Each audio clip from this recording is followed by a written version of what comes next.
میت کے منہ سے نکلا ہوا لعاب یہ ناپاک ہے۔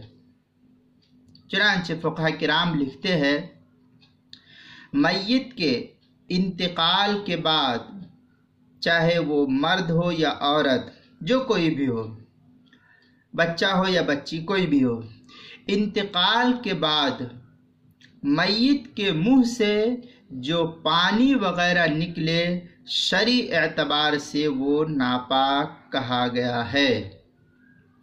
چنانچہ اس مسئلے کو در مختار کے اندر لکھا بخلاف ماء فم المیت فإنہ نجس۔